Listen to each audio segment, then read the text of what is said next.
아멘. 형제님 기도 말씀이 주님 앞에 상달된 줄로 믿습니다. 적은 우리가 주의 말씀 앞에 또 이렇게 새롭게 모여서 말씀을 나눌 수 있도록 이런 좋은 기회를 허락해 주신 주님 앞에 감사를 드립니다.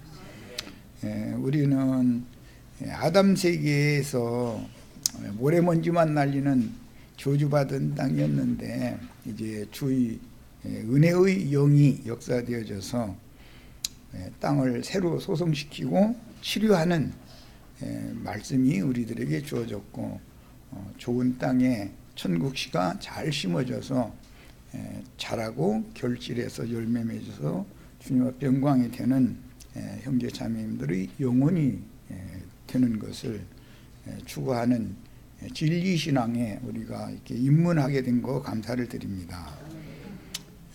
모든 저주에 속한 것들은 주의 피로 다 말끔히 씻어서 제거하시고 위로부터 부어내리시는 새로운 은혜의 축복이, 신령한 축복이 오늘 모임에 참여한 형제 자매님들 심령과 마음에 충만하게 임재하시며 주의 성령의 운행과 함께 형제 자매님들의 심령에 주님의 임재로 말미암아 풍성함을 누리고 적심을 받고 돌아가서 주님 앞에 좋은 땅으로 헌신되어지는 삶을 살도록 이물에게 복을 주시기를 주 이름으로 기도합니다.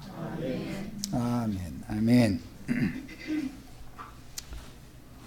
지금 우리는 이제 지금 요한복음 11장 말씀을 나누고 있는 중인데, 문맥의 그 흐름을 위해서 지난번에 해드렸던 자료 중에 조금 기왕 부활에 관한 말씀을 다시 사는 말씀을 나눈다면은 좀 더 다뤄야 되겠다 싶어서 오늘 보충 자료를 해드렸어요. 그러니까 지난번 자료에다가 중간에 오늘 해드린 자료를 이렇게 중간에 끼워서 그 다음 페이지에 연결이 되도록 이렇게 하시기를 바라요. 오늘 새로 해드린 자료 있죠? 3페이지에서 7페이지까지 이건 추가된 자료예요. 너무 엉성하게 자료를 지난번에 해드렸다 싶어서 조금 더 추가를 한 겁니다. 자, 이제 지난 시간 나눴던 말씀에 이어서 말씀은 이제 흐름을 돕기 위해서 지금 요한복음 11장 17절에서 44절 사이에 나오는 이 큰 단락 중에 제일 중점으로 말씀을 나누고자 하는 핵심 부분은 요한복음 11장 23절에서 24절 말씀인데, 이 말씀을 추구를 하기 위해서 다니엘서 12장 말씀을 잠깐 나누다가 그날 내가 몸이 좀 덜 좋아서 마무리를 못하고 오늘 다시 모임을 갖게 되었어요. 자, 문맥의 흐름을 이해를 돕기 위해서 본인의 성경책에서 요한복음 11장 23절에서 24절을 또박또박 정신을 들여서 읽겠습니다. 자, 읽습니다. 예수께서 이르시되 네 오라비가 다시 살아나리라. 마르다가 이르되 마지막 날 부활 때에는 다시 살아날 줄을 내가 아나이다. 예수께서 이르시되 나는 부활이요 생명이니 나를 믿는 자는 죽어도 살겠고 무릇 살아서 나를 믿는 자는 영원히 죽지 아니하리니 이것을 네가 믿느냐. 이르되 주여 그러하이다. 주는 그 그리스도시요 주는 그 그리스도시요 세상에 오시는 하나님의 아들이신 줄 내가 믿나이다. 자, 이 말씀을 지금 중점으로 좀 말씀을 다루고자 하는 거예요. 오늘 읽은 23절 24절 말씀에 보면 다시 살아나리라 라는 주님의 말씀이 있었고, 마르다가 주님의 말씀에 응답을 할 때 마지막 날 부활 때에는 다시 살아날 줄을 내가 아나이다. 이렇게 다시 살아난다 라는 말씀이 두 번 연거푸 나왔습니다. 다시 산다면은 일단은 죽었다는 뜻이겠죠. 자, 여기서는 부활이요 생명이신 예수 그리스도에 대한 표적의 사람인 나사로, 지금 지난 시간에 충분히 말씀드렸으니까 나사로가 현재 죽은 지가 나흘이 돼서 무덤에 있는 중이에요. 자, 또 이제 그런 배경을 염두에 두시고 12장 말씀을 몇 절 읽고 연결을 위해서 몇 줄 읽고 오겠습니다. 12장 1절. 6월절 엿새 전에 예수께서 베다니에 이르시니 이곳은 예수께서 줄쳐놓습니다. 이제 죽은 자 가운데에서 살리신 나사로가 있는 곳이라. 죽은 자 가운데에서 살리신 나사로. 나사로라는 말은 구약성경의 엘르아잘에서 신약의 단어로 헬라어로 번역한 것, 음력한 것이다라는 것 말씀드렸었고, 자 9절 또 봅니다. 유대인의 큰 무리가 예수께서 여기 계신 줄을 알고 오니 이는 예수만 보기 위함이 아니요 줄쳐놓습니다. 죽은 자 가운데에서 살리신 나사로도 보려 함이라 그랬어요. 죽은 자 가운데서 살리실 때는 어떻게 살리셨는가? 이제 17절을 봅니다. 나사로를 무덤에서 불러내어 죽은 자 가운데에서 살리실 때에 함께 있던 무리가 증언한지라 그랬습니다. 나사로를 죽은 자 가운데 살릴 때는 어떻게 살렸어요?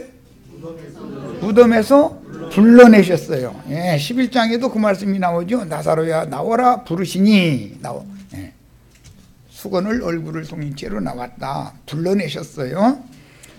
자, 그 다음에는 예수님이 말씀에 대해서 죽은 자 가운데서 살리는 말씀을 이제 예를 돕기 위해서 이제 주님께서 자신이 하나의 미랄로 땅에 떨어져 죽고 다시 살아날 것에 대해서 말씀을 쭉 하셨습니다. 그리고 나서 12장의 주님의 말씀의 중심되는 결론 부분, 중심 뼈대가 되는 부분이라고 할 수 있는 35절, 36절 읽겠습니다. 12장 연결을 위해서 그러는 거예요 지금. 자, 예수께서 이르시되 아직 잠시 동안 빛이 너희 중에 있으니 빛이 있을 동안에 다녀 어둠에 붙잡히지 않게 하라. 어둠에 다니는 자는 그 가는 곳을 알지 못하느니라. 너희에게 아직 빛이 있을 동안에 빛을 믿으라. 그리하면 빛의 아들이 되리라. 빛의 아들이 되리라. 줄쳐놓습니다. 무덤에서 빛 가운데로 나오면 무슨 아들이 돼요? 빛의 아들이 되는 거예요. 부활이라는 게 다시 산다는 건 뭘 말하는 거예요? 그럼 빛의 아들이 되는 걸 말하는 거예요. 어둠의 자식들이 빛의 자식이 되는, 빛의 자녀가 되는 것을 말하는 거예요. 기독교가 생각하고 있던, 지금까지 가르치던 그런 부활이라고 하는 개념이 전혀, 개념을 이제 이 시간에 좀 나눌 거예요. 우리가 예수를 참 빛이신, 생명의 빛이신 예수를 만나기 전에는 어둠 가운데 헤매고 다녔었죠. 내가 어디로 와서 무엇을 향해서 어디로 가는지도 모르고 향방 없이 그냥 헤매고 다니던 사람들이었었죠. 그러다가 예수를 만났어요. 빛으로 오신 예수를 만났을 때 생명, 참 빛이신 영광이신 하나님, 하나님의 영광의 세계로 가는 새롭고 산 길을 발견을 했어요. 그 길을 얻었어요. 이거 이제 거듭난 사람이다 그래요. 이 사람은 빛의 아들이 된 거예요. 자, 이 이제 기본적인 이제 문맥의 흐름에 대해서 마음에 잘 담아두신 다음에 지난번 나누던 말씀의 2페이지 중반부 다니엘서다 말했었죠 그때. 다니엘서 12장 부분은 그날 마쳤으면 했는데 갑자기 내가 몸이 안 좋아가지고 오후 집회를 못했어요. 참 미리 좀 광고를 좀 해야 되겠는데, 앞으로 집회는 오전 시간만 2시간만 이렇게 하고 몸이 이제 좀 완전히 좋아진다 싶을 때 다시 원상태로 돌려서 하도록 하겠습니다. 자, 11절 할 차례죠. 2페이지 11절. 매일 드리는 제사를 폐하며 멸망케 할 미운 물건을 세울 때부터, 여기 멸망케 할 미운 물건이라고 하는 것은 예수님이 마태복음 24장 15절에서 재인용을 하실 때는 다니엘의 말한 바 멸망의 가증한 것이라고 되어 있죠.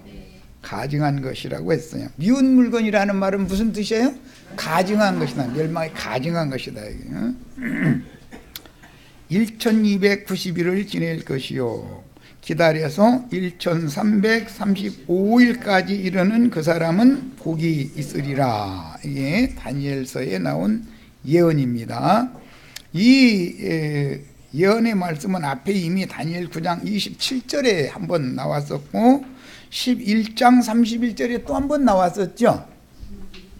다니엘서 지난번에 우리 했죠. 다니엘서 9장 27절 거기에서 인용한 말이잖아요. 11장 31절에도 또 한번 나왔고 오늘 12장 11절에 또 나온 거예요. 3번 나온 거예요, 이 말씀이. 신약 성경에도 예수님이 마태복음 24장 15절에서 인용했고 데살로니가 후서 2장에 보면 멸망의 아들, 멸망의 가증한 것이 거룩한 곳에 서서 자기를 보여 신이라 한다, 이렇게 설명이 나왔죠. 그리고 계시록 13장에는 바다에서 올라온 짐승을 위하여, 땅에서 올라온 짐승들이 온 땅에 우상을 세우게 만들고 그 우상 앞에 절을 하게 하는데 그 우상 앞에 절하지 않으면 수가 몇 주든지 다 죽인다, 이렇게 돼 있죠. 계시록 13장까지 연결했어요. 멸망의 가증한 것. 그런데 지난번 일요일 날 모임 때, 집회 때 다니엘서 9장을 다루면서 그럼 멸망의 가증한 것이 뭔가, 역사상으로는 스룹바벨 성전에 제우스 신상을 이렇게 세워놓게 한 거예요. 그건 이제 표적이고 모형이죠.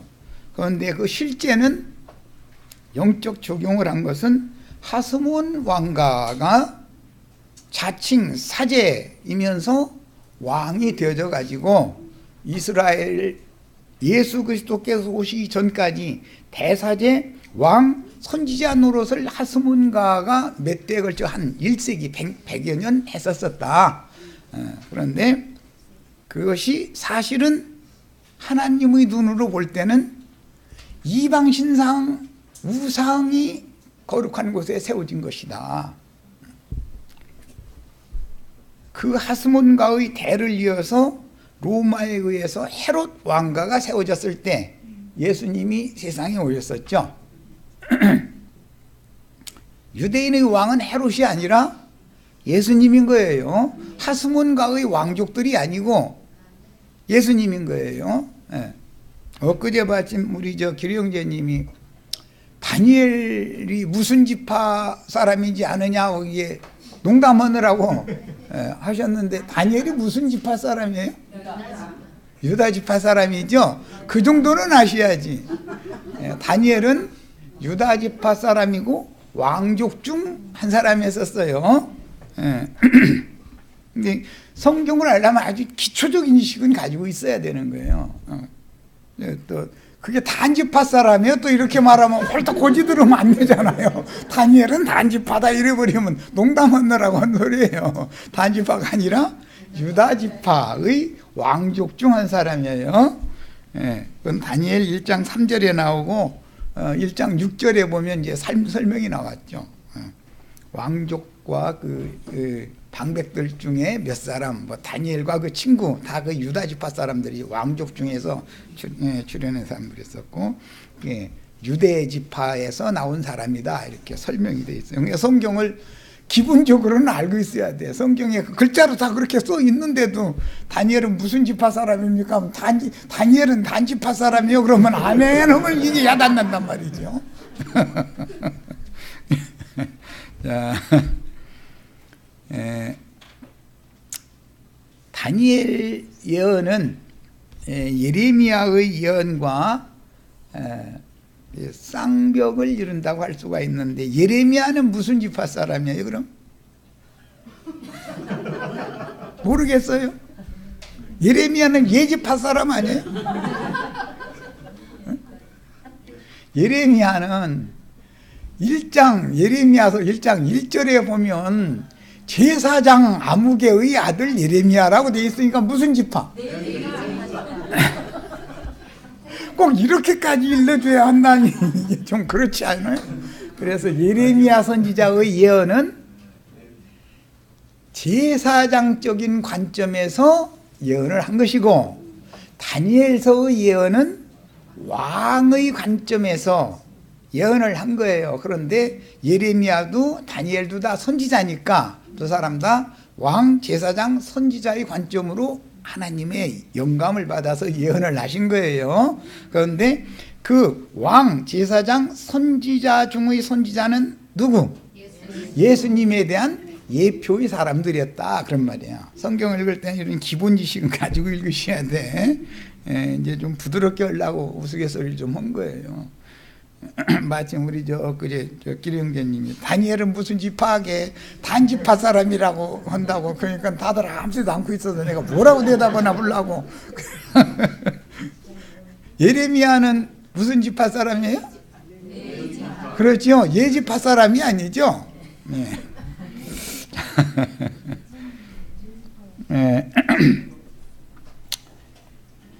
성경을 읽을 때는 이런 기본 지식을 갖추고 읽어야 되는 거예요. 이것은 제사장의 눈으로, 제사장적인 관점으로 보면 이런 예언이 나오는구나. 이스라엘의 왕권이 무너졌다가 왕권을 회복해야 된다고 하는 관점으로 보면 다니엘서를 읽어야 되는 거죠. 그러면은 이건 모두 제사장 중에 대제사장, 멜기세덱 반차에 따른 대제사장으로 예수님이 오셨죠. 거기에 대한 예표예요. 예레미야 선지자가 예언한 건 왕 중에 왕, 만왕의 왕은 예수님이죠. 거기에 대한 예표예요. 다니엘서는 이런 관점을 가지고 읽는 거예요. 그러면 이제 이 다니엘서 12장 11절에서 13절 이거 해석을 하려고 지금 긴 서원을 한 거예요. 이런 관점을 가지고 읽어야 된단 말이에요. 그래 해석이 바로 나온다, 그런 뜻이에요. 자, 그럼 멸망케 할 미운 물건, 그러면 형식상으로는 헬라의 안티오코스 에피파네스라는 사람이 자칭 자신을 신의 아들이다. 그들이 신이라고 하는 건 제우스 신, 헬라의 신은 제우스 신이죠. 남신은 제우스 신이었었어요. 그래서 자신은 신의 아들이다라는 것을 강조해서 황권을 강화하기 위해서 스룹바벨 성전에다가 제우스 신상을 세워놓고 그 앞에 헬라인들은 돼지를 숨기기 때문에 돼지를 잡아서 돼지 머리 삶아놓고 돼지 피 뿌리고 이렇게 해서 절을 하게 만들었단 말이야. 그러다 보니까 마카베오의 반란이 일어났고, 마카베오의 반란이 점점 성공적으로 발전을 해서 유대의 독립전쟁이 되었고, 헬라 시대가 문을 닫을 무렵에는 하스몬 왕과가 세워졌다. 그래서 실제로 지금 성경이 말하는 멸망의 미운 물건, 멸망의 가증한 것이라고 하는 것은 하스몬과의 왕족이다. 그는 제사장 지파에서 혈통적으로는 사제였으니까 레위인인데 왕도 스스로 왕이 됐단 말이야. 자칭 왕이 됐단 말이야.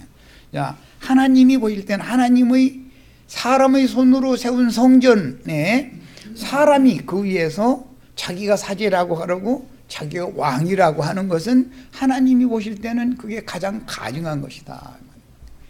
그래서 이런 것이 예수 그리스도의 교회를 세속화시키고 타락시킨 로마의 세속 황제가 나중에 믿음 세계, 영적 세계를 주관하는 자다라는 뜻으로 교황이라고 해서 세속의 황권과 영적인 황권을 한 몸에 갖게 되었어요. 이렇게 실현이 되는 거예요. 먼 후일날 종교개혁을 일으켰는데 신부제도를 폐한다는 명목으로 목사제도를 세웠어요. 그래서 자신들은 레위지파, 우리는 사제지파다 하면서 스스로 자기 교회를 세워서 자기 왕국을 세우는 거예요. 목사들이 하는 짓이에요. 이런 것이 하나님 보실 때는 멸망의 가증한 것이고 거룩한 곳, 서지 못할 곳의 선자들이다. 그것을 보면 어떻게 하라고요? 어디로? 산으로 도망을 가라 그랬어요. 자, 이런 문맥의 흐름을 이해를 하셔야 됩니다. 1260일에 30일을 더하면 90일이 되죠. 1260일은 계시록 11장에 보면 하나님이 보낸 증인들이 땅을 치는 일을 하는 기간이 1260일이었죠. 증인들이 지팡이와 같은 갈대 지팡이를 그 손에 하나님이 쥐어줬는데 그 갈대 지팡이를 가지고 뭔 일을 했어요? 땅을 쳤어요. 그래서 땅에 거하는 자들이 괴로워했다는 거예요. 그래서 괴로워하다가 그를 죽였어요. 그랬는데 그가 부활 승천됐어요. 두 증인이 지금 오늘 우리는 요한복음 11장 다시 살리심을 받는 얘기를 지금 하는 중이에요. 계시록의 중심은 바다에 거하는 자들, 땅에 거하는 자들, 하늘에 거하는 자들 세 부류가 나오고 땅과 바다에는 화가 있지만 하늘에 거하는 자들에게는 복이 있다 이렇게 해서 결론이 맺어졌죠. 우리는 다 땅과 바다에 거하는 자들이 되지 말고 하늘에 거하는 자들이 되셔야 되겠어요. 하늘은 빛이신 하나님의 세계, 영광의 세계에 거하는 자가 된다 그런 뜻이에요. 바다에 거하는 자들이라는 건 세상 사람들을 말하는 거고 땅에 거하는 자들이라는 건 종교인들의 기독교인들을 말하는 거예요. 물질적으로는 팔레스타인 땅과 지중해를 대별해서 한 말이지만 하나님께서 자기 땅, 자기 백성에게 오셨다 할 때 그것은 약속으로 자기 백성들에게 12지파에게 주신 가나안 땅을 말한 거예요. 그런데 그 가나안 땅이라는 것은 나중에 저주가 임했기 때문에 가나안 땅에 들어간 하나님 백성들이 북왕국은 아시리아로, 남왕국은 바벨론으로 다 사로잡혀 가버렸어요. 그 땅에 남은 자들은 빈천한 자들만 남았다 그랬어요. 자, 주님께서 이 땅에 오신 것은 땅을 고치러 오시는 거예요. 땅을 치료하는 거예요. 이것은 비유다. 형제 자매님들의 영혼이, 마음 땅이 하늘의 저주가 임해서 여기에는 천국의 씨를 심어서 농사할 상태가 아니다. 왜? 가시와 엉겅퀴만 내니까 이것을 치료하러 오신 거예요. 그러면 새하늘과 새 땅이 되는 얘기죠. 결과적으로는. 그래서 결론적으로는 새 영과 새 마음으로 치료해 주는 얘기를 하는 거예요. 지금 우리는 요한복음 11장 다시 살아나는 얘기 지금 하고 있는 중이에요. 오늘 우리 형제 자매님들에게도 주님의 은혜가 임해서 새하늘과 새 땅으로 소송함을 받기를 바래요. 치료가 되셔야 되겠고 다시 살아나셔야 돼. 살해의 태를 고쳤어요. 경수가 끊어진 여자의 태를 고쳐서 처녀의 태로 만들어서 약속의 아들인 이삭을 낳게 하셨어요. 물질적인 문제라면 경수가 끊어진 지가 오래된 여인의 태를 세상 사람이 무슨 재주로 고쳐서 새 생명을 생산하게 하겠어요? 이것은 다 비유다. 첫 아담 세계에서 저주받은 인간의 모든 마음들은 치료가 필요하다. 고침이 필요하다. 뭘로? 말씀으로나 하는 것이다. 말씀을 받아들여야 되는 거예요. 말씀을 깨달아야 돼. 오늘 우리들에게도 주님을 치료하는 역사가, 새 생명을 공급하시는 역사가 우리들에게도 동일하게 임하기를 바랍니다. 자, 그 다음에 1290일은 두 증인이 사역을 한 1260일에 30일이 더해진 기간이죠. 마지막 한 일에는 전반부가 있고 후반부가 있는데, 두 증인들이 사역을 하고 들림 받은 후에 30일이라고 하는 연결고리의 기간이 있고, 그 다음에는 42달이라고 하는 후반부의 짐승의 때가 이제 또 오는데, 흔히 말하는 후산면반이다 그래요. 그 후로 또 1335일이라고 그랬으니까 그 후로도 45일이라고 하는 기간이 더 연장된 기간이 있는 거죠. 그래서 이것은 지난 시간에 여러 번 말씀드린 것처럼 주님께서 구원의 말씀을 온 땅에 전파해서 구원 얻을 자의 모든 추수를 종결하고 나면 이제는 남은 것은 쓰레기들은 심판할 수밖에 없는 거죠. 그래서 많은 물이 앉은 큰 음료를 벌거벗겨서 땅에 불을 던지는 그런 시련은 불붙은 산이 됐고 멸망산이 됐고 심판의 산이 되었죠. 먼저 땅에 불을 던져서 땅을 심판하시고, 그 다음에는 그 불붙은 산을 바다에다 던지면, 이 산을 들어 바다에 던지우라 하면 그대로 된다고 그랬어요. 그런데 그 산이 멸망산이요, 불타는 산이다 이렇게 해서요. 계시록 8장에 보면 불붙은 산을 바다에다 던지면 바다에 불이 붙는다 이렇게 돼 있죠. 바다에 불이 붙어서 모든 생물이 또 다 죽는다 이렇게 했어요. 그것은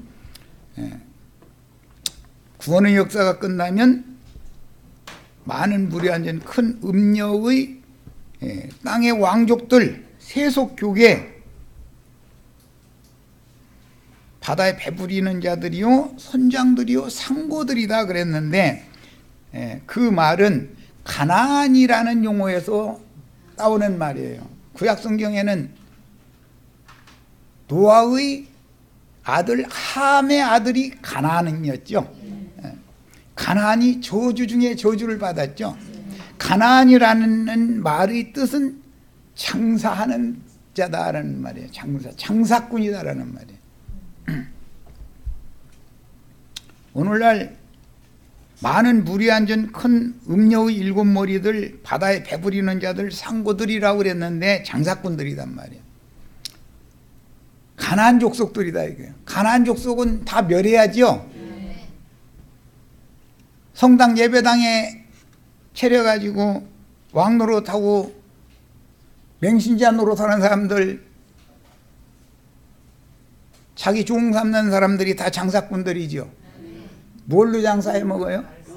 하나님의 말씀 도둑질 해가지고 말씀 팔아 장사하는 거예요. 그들은 모든 축복, 모든 인생 문제 다 해결해 준다고 그래요. 다 속일 수 있는 거예요. 그런데 그게 가나안 족속들이다. 그건 다 멸해야 된다. 주님이 오실 때는 그건 가나안 족속들은 전부 일곱 귀신 붙은 자들이다. 가나안의 일곱 족속이라는 말은 일곱 귀신들을 대표하는 말이에요. 온 땅에 있는 모든 더럽고 가증한 귀신이라는 귀신들은 다 들어있다. 그들 중에 탐욕과 모든 하나님이 미워하는 모든 것들은 그들 속에 가득한 거예요. 목사님들 욕심이 더 많아요. 신부님들 욕심이 더 많습니다. 물론 세상 중들 욕심이 많습니다. 모든 종교인들이라는 건 다 위선적으로 다 자기는 거룩한 체하지만 그 속에는 왠가 잡쓰레기가 가득 들어있어요. 그래서 많은 물이 앉은 큰 음녀의 일곱 머리들이라 그러는데, 그게 일곱이라는 거는 가나안 일곱 족속에서부터 계속해서 나오는 말이에요.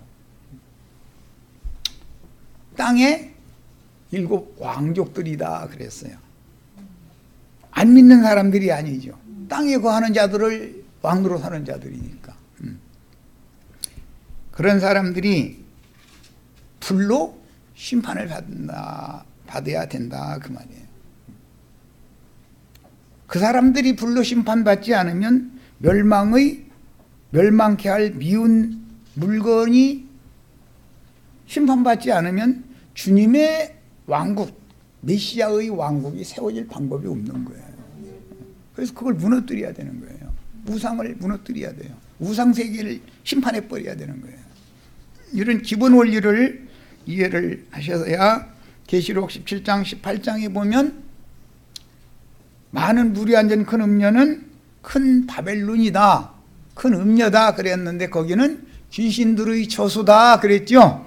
온갖 귀신들이 다 어디에 있어요? 큰 성 바벨론, 세상 교회라고 하는 곳에는 가난 7 귀신들이 그곳에 다 몰려있다. 그래서 그게 부정한 새들이 모이는 옥이고 악령들과 귀신들이 모이는 처소다 이렇게 번역했는데 옥이라는 말, 필라키, 옥이라는 말이에요. 그 악령들이 감옥이 기독교국이다 이 말이에요. 이것이 무너져야 돼요. 예수님이 오셔서 사람의 손으로 지은 전을 무너뜨려야만 자신의 교회를, 자신의 몸을 세울 수가 있기 때문에 너희가 이 성전을 헐라 그리하면 내가 사흘 동안에 일으키리라 라고 예언을 하셨어요. 그랬더니 그때 당시 스룹바벨 성전은 헬라에 의해서 무너졌고 로마를 통해서 헤롯이라는 사람이 헤롯 성전을 지금 세워놓고 거기에서 율법 제사를 짐승 잡아서 피 뿌리고 율법 제사를 안식일 절기 지키고 해가면서 행하던 중이에요. 그런데 유대인들은 성전과 운명을 같이 하는 사람들인데 이 성전을 허물어라 그러니까는 그게 죽일 제목이 됐다. 그래서 예수를 죽이려고 재판할 때도 꼭 그 말이 나오잖아. 이 사람이 증인들이 뭘 증거를 해요? 이 사람 성전을 헐고 사흘 안에 짓는다고 하던 사람이다. 그렇게 얘기를 했어요. 그런데 사실은 성전된 자기의 몸을 가리켜 말씀하신 것이다 그랬어요. 유일하게 가장 깨끗하고 온전하고 거룩하신 하나님의 신이 임재할 수 있는 사람은 예수라는 사람이었어요. 그래서 사람의 손으로 벽돌로 건물을 세우는 것은 하나의 구약시대의 모형일 뿐인 것이고 예수가 오셔서 그리스도의 몸인 교회를 세울 것에 대한 모형이었던 것이다. 그런데 사람의 손으로 지은 전에는 하나님이 거하신다고 했어요? 거하시지 않는다고 했어요? 그럼에도 불구하고 그 성경을 안 읽는 사람은 없죠. 사람의 손으로 지은 전에 하나님은 거하시지 않는다 그래요. 그건 이사야서에서부터 계속 반복해서 나온 말이에요. 그럼에도 자꾸 사람들만 모이면 건축 헌금 걷어서 세상에 건축물을 세워놓고 나서 이것이 하나님의 성전이다, 이것이 하나님의 성전이다, 심지어 이것이 하나님의 교회다 이렇게 거짓부렁을 가르친다. 그게 거짓말하는 자들이에요. 거짓말하는 자들은 다 성 밖에 있으리라 그랬어요. 세상적인 무슨 거짓말하고 말고 이것을 성경이 다루는 것이 아니에요. 그렇다고 세상적인 거짓말을 해도 된다는 말하는 게 아니에요. 오해도 들으시면 안 돼요. 사람들의 영혼을 미혹해서 지옥세계로 끌고 가는 거짓말은 누구로부터 나오느냐? 처음부터 거짓의 아비요 살인자인 마귀에게서부터 나오기 때문에 어둠의 자식들, 마귀의 자식들, 사탄의 사자들은 거짓말이 입에 배 있다. 입만 벌리면 거짓말하는 거예요. 그 중에 가장 큰 거짓말이 건축 헌금 걷어서 예배당 지어놓고 그것이 교회라고 속이는 거예요. 이것이 성전이다, 이것이 성전이다. 예레미야 7장부터 보면 사람의 손으로 지은 성전 건물, 이것이 성전이다, 이것이 성전이다, 이것이 성전이다 하면 그걸 믿으라 하겠어요? 아니라, 아니라, 아니라를 하라고 그랬어요? 아니라. 그 성전 문 앞에서도 이것은 성전이 아니다, 이것은 성전이 아니다, 이것은 성전이 아니다, 이것은 귀신의 처소다라고 선포를 하라고 해서 예레미야 선지자를 보낸 거예요. 우리도 이렇게 해야 된다 이거예요. 예배당 앞에 가서 그렇게 할 자신 있는 분 손 들어보세요. 자신 없어요? 네. 당연히 해야 되는 거예요. 순교해. 예배당이 무너지지 않는 한은 하나님의 집인 교회를 세울 수가 없어요. 하나님의 집은 교회를 말하는 것이지, 교회라는 것은 물질적인 건축물이 아니에요. 구속하신 성도들이 하나님의 집을 세우는 건축 자재들이 되어져서, 그래서 주님의 몸에 붙은 지체들이다 그러는 거예요. 네. 건물마다 다 서로 연결해요. 연락하고 상합해서 하나님의 집 전으로 세워져 가야 된다. 이것은 각 모든 영혼들이 교회로 세워지는 것이 예수를 믿는 목적인 것이지, 무슨 절간에 가서 도 닦아가지고 나는 오늘부터는 거룩한 악한 생각은 싹 제거하고 오늘부터는 좋은 생각만 하고 누가 나를 미워해도 주여 용서하여 주시옵소서 이렇게 하는 사람이 되는 것을 추구하는 것이 아니다. 세상 사람들이 생각하는 도인 되려는 것이 아니다. 우리는 도인 될 수도 없는 거고, 도인 된 사람 있으면 손 들어. 도인 본 사람 있으면 손 들어. 도인 만난 사람 있어요? 그 사람 데리고 와보시 한번. 나랑 한번 대보게요. 무엇이 얼만큼 도인이 됐는지. 응?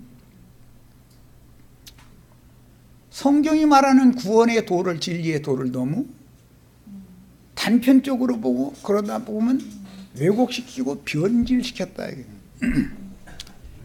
창세기 시작에서는 에덴 동산이 나왔고, 복음서에서 예수님이 이 반석 위에 내 교회를 세운다라고 예언을 했고, 교회의 말씀이 쭉 나온 다음에 계시록 결론에 가서는 성령이 교회들에게 하시는 말씀을 들으라라고 시작을 해서, 계시록 시작은 이렇게 되죠.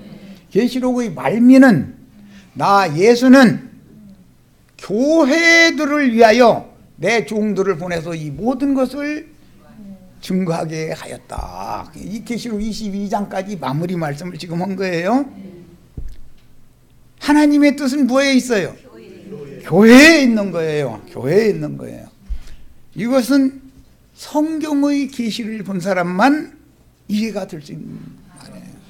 교회라는 것은 피로 사신 형제 자매님들의 청결한 신앙 양심이 다 모아져서 새하늘과 새 땅, 또 예수님의 영과 연합되어질 뿐 아니라 예수님의 마음과도 연합이 되어져서 새하늘과 새 땅에 하나님의 영광스러운 새 세계가 창조되는 거예요.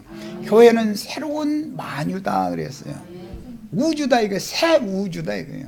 아담 세계는 물질계의 우주였지만 그리스도의 메시아의 새 세계는 영적인 새로운 우주다 이거예요. 그래서 그리스도는 만유시오 만유 안에 충만하시니라 그랬어요.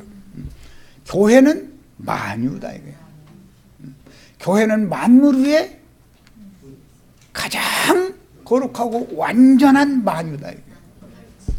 교회라는 것은 예배당 건축물이 아니고 구속하신 형제 자매님들의 영혼으로 사람이 세울 수 없기 때문에 하나님의 집은 주께서 친히 세우시는 거죠. 하나님의 집을 사람이 세울 수 있어요, 없어요? 사람이 지은 것을 하나님이 거할 수 있어요? 그래서 친히 세우신다 그런 거예요. 오늘 우리 형제 자매님들의 영혼 자체를 거룩한 하나님의 성전의 제목으로, 재료로, 건축 자재들로 다 아름답게 마름질하고 꼭 필요한 용도로 쓰실 수 있도록 주님 앞에 다 드려지는 축복이 임하기를 바라요. 형제 자매님들의 영혼은 주님께서 당신의 영원한 새 우주, 당신의 교회로 세우기 위한 자재로 쓰시려고 각 사람에게 각각의 은사를 주셨고, 그런 성전과 그런 성품을 타고나게 하셨고, 또 그런 가정에 태어나게 해서 그런 교육을 받고 그런 가운데에서 자라게 하셨고, 그 다음에 예배당에도 여기저기 다니다가 오늘 여기까지 오시게 한 거예요. 우연한 일이 아니에요. 세상에는 우연한 일이라는 건 절대 없는 거예요. 예, 잘 새겨서 들으시기를 바랍니다. 자, 이제 자료 본문으로 들어갑니다. 너는 가서 마지막을 기다리라 그랬어요. 그런데 이 마지막이라는 말이 신약성경에 오늘 우리가 읽은 말씀에 나왔죠. 마르다가 한 말이죠. 마지막 날 부활 때는 이라고 마르다가 예수님한테 이렇게 말했잖아요. 야, 이 마지막 날이라는 거는 히브리서 1장 1절에서 이하에서 보면 옛적에 여러 선지자들을 통해서 여러 모양과 여러 부분으로 말씀하셨던 하나님이 이 모든 나라의 마지막 날에는 누구를 통해서 말씀하신다? 아들을 통해서 말씀하셨다. 예수가 오셔서 말씀의 아들이, 로고스의 아들이 오셔서 말씀을 전파하기 시작하면 마지막이다. 그게 마지막이다. 무슨 마지막? 구약시대의 마지막이다. 율법과 선지자의 때를 종결하는 분이 예수님이다. 그리고는 또 두 번째 마지막 날이 또 이른다고 예수님과 사도들이 또 예언을 했죠. 그러면 이것은 이방의 충만이 차면 또 마지막이 온다. 교회 시대가 종결되는 마지막이 또 있다, 그 말이다. 교회 시대의 종결이 지난 다음에 다시 또 한 시대가 연결이 되는데 그것이 그 천년이 차기까지 새하늘과 새 땅이 다시 실현되는 거예요. 그리고 나서 그 천년이 차면 또 마지막이 오는 거예요. 최종적인 마지막이에요. 이렇게 성경의 마지막은 3단계로 이루어진다는 것을 이해를 하셔야 되겠어요. 항상 마지막 때다라는 말은 그때 당시에 사는 사람들에게는 말씀이신 하나님이 메시아가 되어져서 찾아오시는 때를 의미한다. 야, 메시아가 오시면 구원의 주로 영접을 해야지 그분을 배척하고 회방하면 버림받게 마련이죠. 야, 메시아를 영접하지 않고 메시아를 배척하면 버림받는다라는 말은 그게 바로 죽음이다라는 영어예요. 성경에 다시 산다라는 말은 죽음이라는 것을 전제로 말하는 거예요. 선악을 알게 하는 나무 실과를 먹으면 그날에 네가 정령 죽는다 그랬으니까 아담과 하와가 선악을 알게 하는 나무 실과를 먹던 그날 죽었죠. 육신대로는 멀쩡히 살았잖아요. 육신이 죽은 걸 말하는 게 아니죠. 그 영혼이 죽은 상태다. 그 죽었다라는 말은 무슨 뜻이냐? 버림받았다라는 말이에요. 끊어졌다, 단절됐다 그런 말이에요. 끊어졌다라는 말인 거예요. 죽는다라는 말은 원래 끊어진다라는 용어에서 온 말인 거예요. 생명이신 하나님께로부터 단절되면 죽는 거예요. 그래서 선악을 알게 하는 나무실과를 먹은 결과 하나님 만나는 것이 두렵고 하나님의 음성 듣는 것이 두려워서 동산의 나무들 사이에 숨을 때 무화과 나무 이파리로 치마를 해놓고 숨었다는 거예요. 그건 스스로 하나님을 등졌다라는 뜻이다. 하나님의 말씀을 뒤로 던져버리고 자기의 생각을 따라 간 것 같지만 뱀의 미혹을 따라서 갔다 그런 말이에요. 우상을 따라 갔다. 이거는 죽은 자들이 하는 짓이다. 그래서 살았다 하나 죽은 자들이 나오고 죽은 행실이라는 말이 나온 거예요. 멀쩡한 사람들이 선한 일을 행하고 옳은 일을 행하고 다 그러지만 하나님의 눈으로 볼 때는 죽은 행실들을 할 수가 있어요. 율법 종교 생활을 하는 것은 죽은 자들이 죽은 행실을 하는 거예요. 기독교 생활을 하는 것은 살았다 하나 죽은 자들이 죽은 행실을 하는 거예요. 그래서 산 자는 다시 살리심을 받을 필요가 있는 거예요. 다시 살리심을 받는다라는 뜻은 산다라는 뜻은 이 하야라고 또는 하이라고 하는 그 히브리어의 원 단어의 뜻은 연합된다는 뜻이에요. 누구와? 생명이신 하나님과 다시 합해진다. 하나님과 분리됐던 사람은 죽었고 하나님과 다시 합해지면 다시 살아나는 거예요. 예. 야, 오늘 우리는 다시 살아나리라 라는 말씀 읽었어요. 예. 지금 서론적으로 설명한 이 말씀을, 첫 시간 말씀을 마음에 잘 담아 두셔서 나의 신앙의 터전을 삼으셔야 되겠어요. 죽은 자가 살아나는 것이 복음이죠. 아브라함이 믿는 하나님은, 죽은 자를 살리시며 없는 것을 있는 것 같이 불러서 있게 하시는 하나님이에요. 야, 태초에 빛이 있으라 하시면, 그 있으라 하시면 빛이 있죠. 아브라함은 빛이 있으라 하면 생겨난, 빛이 없었던 곳에 빛이 생겨난 그걸 믿었어요. 빛이 임하면 살아나는 거예요. 하나님은 빛이셔요. 하나님은 말씀이고 말씀은 곧 빛이에요. 하나님이 죄인들을 찾아온다. 어둠에 잡힌 죽음의 권세에 붙잡혀 있는 무덤에 찾아온다. 세상은 공동묘지다 여러 번 말씀드렸죠. 기독교계는 더 깊은 공동묘지예요. 그래서 하문고 꼴짝이다. 공동묘지, 많은 무리의 무덤들이 널려있는 곳이다, 그런 뜻이에요. 그곳에 말씀이 찾아오는 거예요. 말씀이 찾아온다는 뜻은 빛이 온다는 뜻이에요. 어둠의 세계에 빛이 임하는 거예요. 빛이 비춰지면 어둠은 물러가게 되어 있어요. 오늘 우리 형제 자매님들에게도 마음속에 가득한 어둠이 다 물러가고 생명의 빛이 충만한 축복이 다 임하시기를 바랍니다.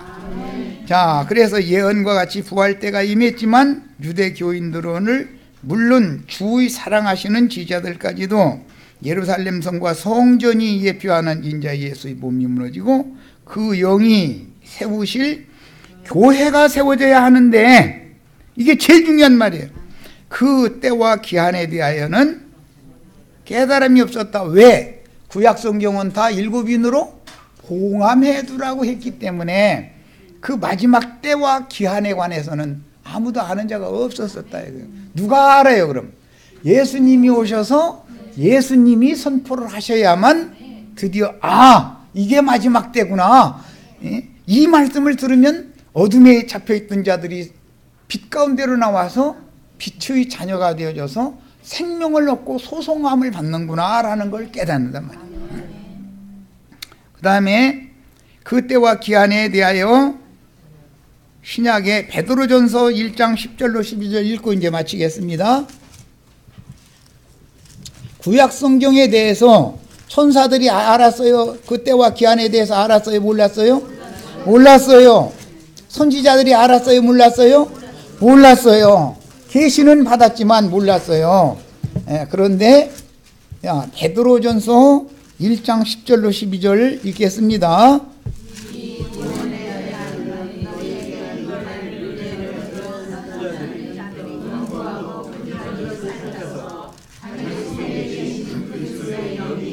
자, 구약 시대에도 모든 선지자들에게는 그리스도의 영이 그들과 함께 계셨었죠. 그들이 예언한 건, 오늘 우리가 다니엘서를 지금 말씀 나누는데 다니엘이 예언을 한 건 누가 한 거예요?